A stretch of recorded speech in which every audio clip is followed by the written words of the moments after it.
Сәлеметсіздерме? Мен Жақсылық Алижан, Қызылорда облысы Қазалы ауданы Қожабақ ауылындағы нөмір 25 орта мектептің 10 сынып оқушысымын. Жетекшім технология пәнінің мұғалімі Сәрсенбаев Дүйсенбай.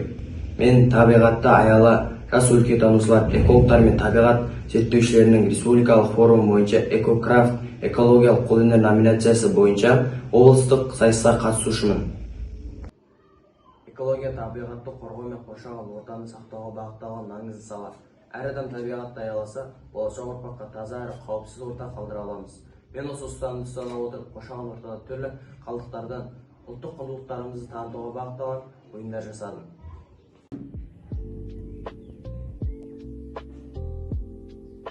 Бұл зергерлік бұйымдар топтамасы. Бұл күнделікті өмірде қолданылатын қаңылтыр ыдыстардан арнайы жасалған картина десек те болады. Дәл осындай қаңылтырларды өңдеу, шекмелеу, бедерлеу арқылы өте керемет туындылар жасап шығаруға болады. Ал мына жерде макет түрінде дайындалған ұлттық құндылықтарымызды дәріптейтін бұйымдар. Бұны дайындауда басты қолданған заттарымыз қалдық материалдар болып саналады. Соның ішінде қалтқыны арнайы кесу арқылы, кесу нәтижесінде осындай торсық жасап шығарған болатынбыз. Бұл қалтқының сыртын қаптау үшін арнайы қаңылтырларды ию, майыстыру, соғу арқылы сыртын қаптадық. Дәл сол секілді қалтқыны пайдалана отырып, сыртын арнайы мата қиындылармен қаптаған болатынбыз.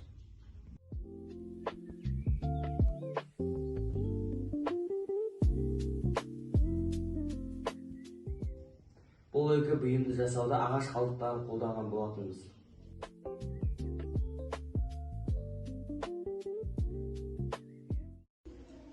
Бұл жолбарыс бейнесі картинасы.